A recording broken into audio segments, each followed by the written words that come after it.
Now we are going to begin our new chapter called electromagnetic induction.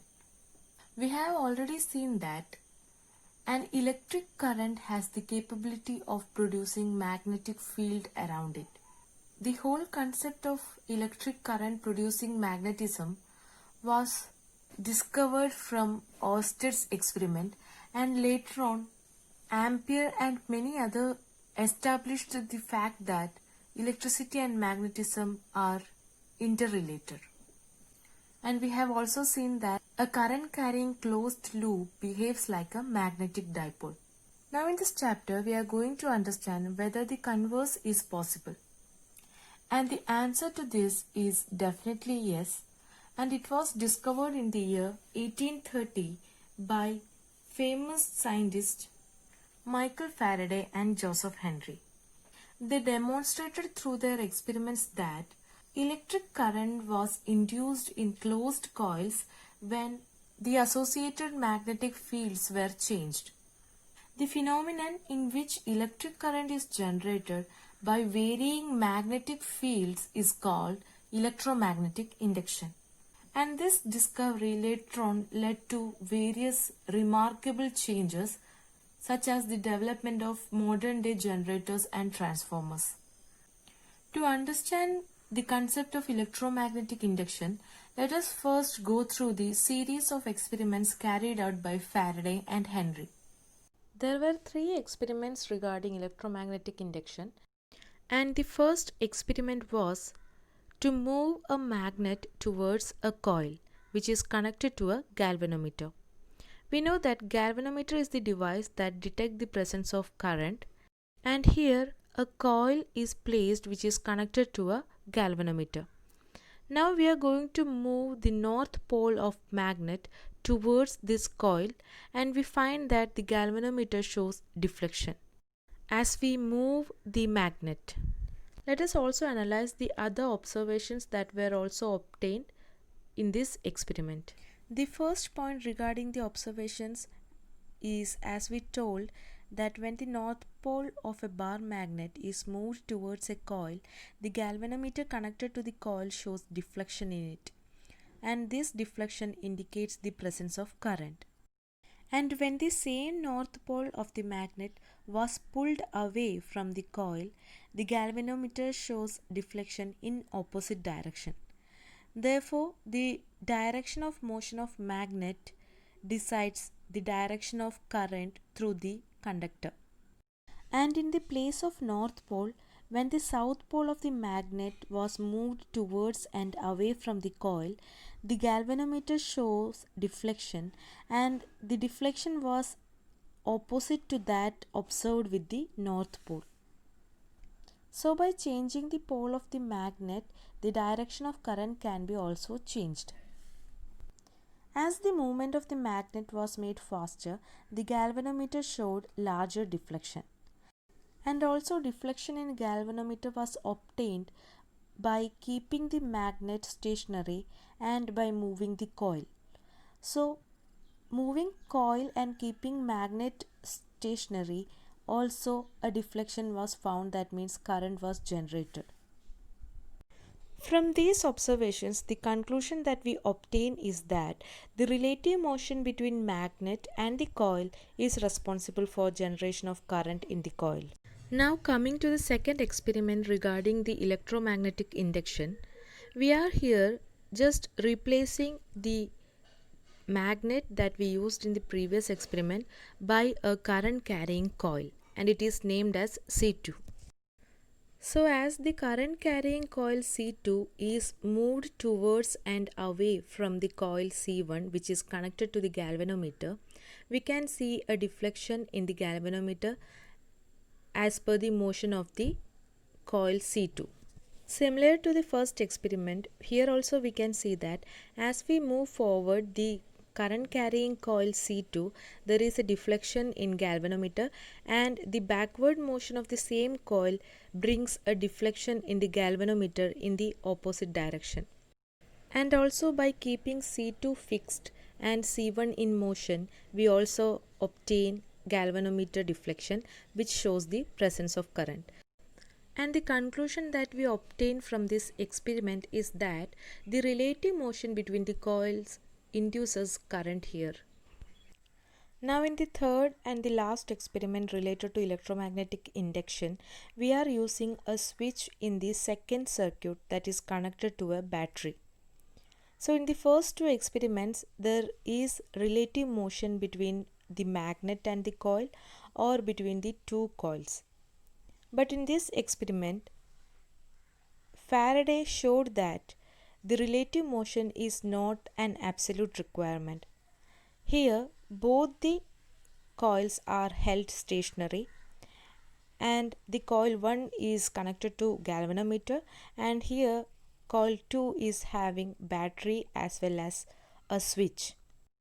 Using the help of the key, we are switching on and off the current through the second coil, and at the time of switching on and off, it is observed that there is a momentary deflection in the galvanometer connected to the first coil.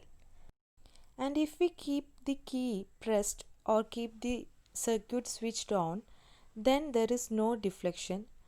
But as soon as the key is released or the circuit is switched off, a momentary deflection is again observed, but in the opposite direction to the deflection that is observed when it is switched on. Thus, we have seen all the three experiments regarding electromagnetic induction done by Henry and Faraday. Now we will understand about magnetic flux. You have already heard about electric flux. Magnetic flux is similar to electric flux. Magnetic flux can be defined as the amount of magnetic field passing through a surface area. And the expression is given by phi b is equal to b dot a, which is equal to ba cos theta, where theta is the angle between magnetic field and the area vector. And if there are different magnitudes or direction for the magnetic field at different points of the surface, then the total magnetic flux through the surface can be written as B1 dot dA1 plus B2 dot dA2 plus etc., where B1 is the magnetic field through the surface area A1 and B2 is the magnetic field through the surface area A2. And the SI unit of magnetic flux is Weber or Tesla meter squared. And magnetic flux is a scalar quantity. From the expression of magnetic flux, we can say that to change magnetic flux, we have to either change the strength of magnetic field or the area or the angle between them. This is how we can bring change in magnetic flux, and these are the important facts regarding magnetic flux. Now we are going to understand a very important law, which is the Faraday's law of electromagnetic induction. In all the three experiments related to electromagnetic induction, we can see that an induced current is formed in the coil which is in the vicinity of changing magnetic field. In the first and the second experiment, we can see that by bringing a bar magnet or a current carrying coil closer to the first coil, which is connected to a galvanometer, we are increasing the magnetic field strength that is passing through the surface area of the first coil. So here we are making a change in the strength of the magnetic field. And we can say that a change in the magnetic field strength also changes the magnetic flux. And in the third experiment, we observed a momentary deflection in the galvanometer of the first coil when we are switching off and on the switch of the current carrying circuit. So when we are switching on the current carrying circuit, the current in the circuit is raised from 0 to a certain value. So a change in current will definitely change the magnetic field associated with that circuit. So there also a change in magnetic field is found. Similarly, when we are switching off the circuit, the value of current from a certain value reduces to 0. There also a change in current occurs, and which changes the magnetic field associated with that current carrying coil. And change in magnetic field, as we told, brings a change in the magnetic flux also. and only at the time of that change we are finding a momentary deflection in the galvanometer, that is at the time of switching on and at the time of switching off. When the key is switched on continuously, that is when a steady current is passed, no induced current is formed in the first coil. So from the third experiment, what we can conclude is that only at the time of change in current we can obtain a change in the magnetic field associated with it, and thus a change in the flux, and this change in flux brings an induced current in the nearby coil. The same idea is given by Faraday's law of electromagnetic induction. The law states that the magnitude of induced EMF in a circuit is equal to the time rate of change of magnetic flux through the circuit. And mathematically we can express the induced EMF as E is equal to minus d phi by dt, where phi is the flux and E is the induced EMF. Now we know that to have a current or for the charge to flow, there should be a potential difference. And here the potential difference that is induced by this method is named as electromotive force or simply EMF.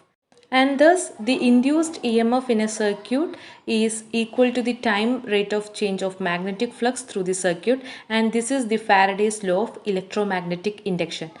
And the mathematical expression is having a negative sign which indicates the direction of the EMF produced. When there are n turns in our coil, then the induced EMF can be expressed as E is equal to minus n del phi by del t, that is n times of time rate of change of the flux associated with the coil, where E is the electromotive force, phi is the magnetic flux, and n is the number of turns. We will see a detailed analysis of the direction of the induced EMF through another law called Lenz's law.